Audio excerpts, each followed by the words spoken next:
Welcome to Know This Live. I'm Zinhle Essamuah. Joining me today is Roxane Gay, professor, social commentator, and author of multiple works, including Bad Feminist. Thank you for being here today.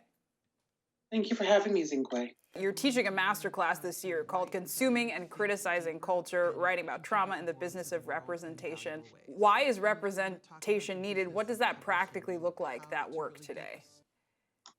Well, people tend to dismiss representation as unimportant, but it's actually not. And it's not as trite as people wanting to see people who look like them. It's about the range of perspectives that come from people who inhabit different identities. And what I'm going to think of to teach in a class versus what you are going to think of versus what Pedro, the producer, is going to think of is all different but equally valuable. And so when we have diverse and equitable representation, we make sure that people are learning as much as possible and are being exposed to a broad range of thinking so that they can develop their own perspectives. And I think that's incredibly important. And we clearly are living in a time when there are so many diverse perspectives. And we've also heard about this emergence of cancel culture, right? And I'm mindful that your course, in part, is talking about consuming and criticizing culture. So what does it look like to shape culture without necessarily canceling it? Or do you believe that that's necessary? I don't believe cancel culture exists. I think that people get obsessed with this idea when it's actually consequence culture, where when you make grave mistakes, there are consequences for them. Does it mean that you can never participate in public life? No. But it does mean you have to account for your actions. And unfortunately, we actually don't even see much of that. And the people who have supposedly been canceled are working, they're making money, they're mostly still millionaires. And so, one of the things that I try to focus on when I talk about how do we critique culture is making sure that we are understanding exactly what's at play. Media literacy, cultural literacy are incredibly important things. And so, we need to give people the ability to understand the context that informs why a television show makes the decisions it does, why reality TV focuses on what it does, why comedians like to push the envelope and things like that. And then, when we are making our critiques, it's really important to do so with an understanding of that context. And it's never about cancellation. Frankly, critique makes art better and it creates a robust discourse. Now, as a writer, I get critiqued all the time and I feel some kind of way about it.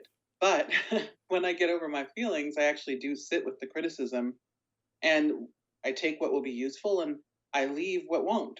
And if we look at criticism as a healthy thing, I think we can move beyond the reductionist discussions about cancel culture because that just keeps us from actually talking about the issues at hand. And I appreciate that you say writing is meant also to give us context, and you've talked about how writing historically and presently shapes public opinion. What is your hope with your, whether recent or past writings? What impact do you intend for that to have? I try not to dictate what impact I want my work to have, but I do want it to reach people and I do want people to see merit in my ideas. I do want people to be open to changing their minds if they disagree with what I have to say. And I want them to feel like my work is fair to their points of view. And that's really all I can ask for. And also, I hope that I write a beautiful sentence. Indeed, and I know many of your writings have also centered on trauma and your personal experiences of that.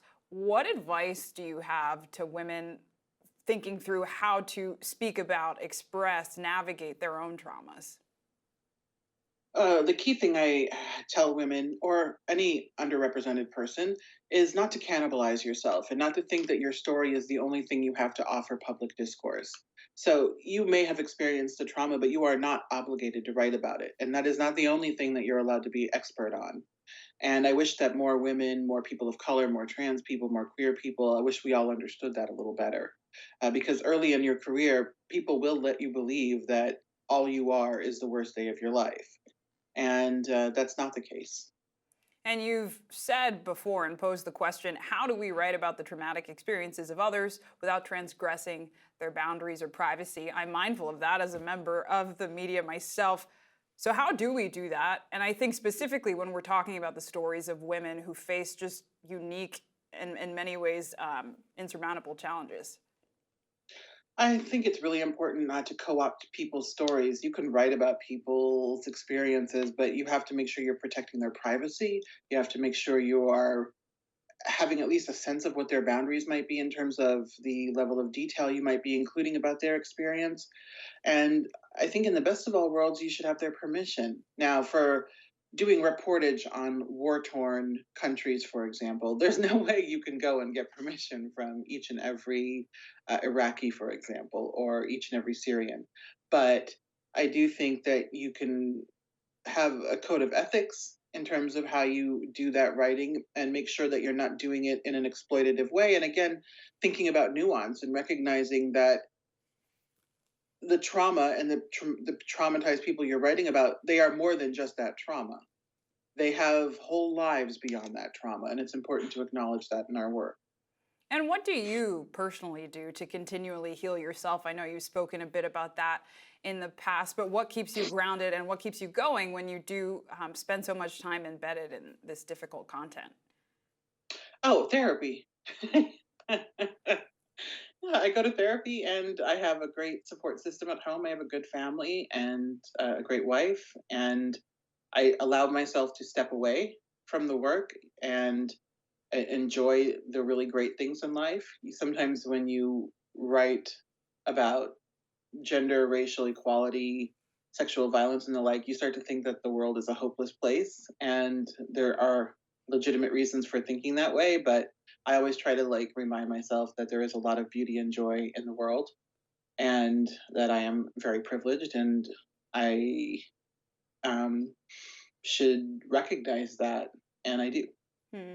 And I know that often when individuals or thought leaders like yourself share their experiences, there tend to be a lot of solidarity that comes around at times. You've spoken about after you published Hunger, a memoir Mm, about your body, which I understand is also going to become a film and TV adaptation. So, congratulations on that. Um, thank you. yeah, what impact did that solidarity have on you? Were you expecting it, and how does it feel? I was expecting that other fat people would relate to what I wrote in Hunger, but it has resonated with people well beyond that, and that has really surprised me. The reality is that everyone lives in a body, and living in a body is challenging for any number of reasons. And it really forced me to look at the chip on my shoulder and knock it off a little bit and make myself open to these people who were relating to my work, who I would have assumed would want nothing to do with it. And so it's been a really interesting journey to see where the book has gone and how it has reached people.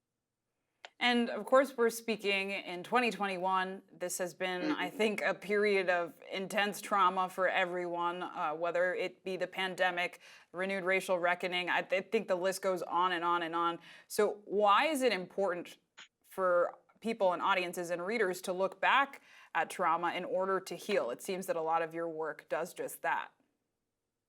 I think before a wound can heal, you have to acknowledge that it's there, and you have to acknowledge the depth of it.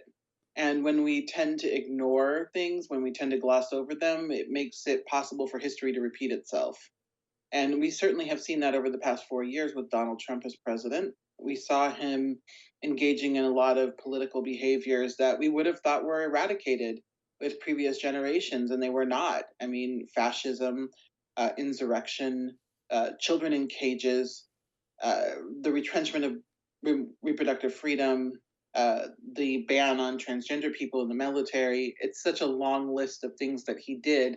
And I think it's partly because we did not do enough to talk about the traumas of bigotry before that enough and in ways that would relate to not only people who are progressive or liberal, but to people who are conservative and who think that that conservatism is more important than human dignity. Yeah, and I want to wrap by asking, I know that you obviously are such a well-known author. Is there anything that you haven't touched yet? A topic, an issue, a story of your own that you're thinking about that we haven't heard? Well, I mean, I have plenty of stories left, but they're not about me. I'm I'm actually done writing about myself. I don't have anything else to say on that subject. But I am looking forward to writing some, I'm doing an essay collection of cultural criticism and a writing advice book and a YA novel. And I'm really excited about these projects that are not so me, because I've got the range. Well, Roxane, we appreciate your time and you sharing your expertise with us. Oh, thank you. It's been great. I appreciate the great questions. Yes, and I appreciate the great answers. And thank you to everyone for joining us for this episode of Know This Live. I'm Zinhle Essamuah.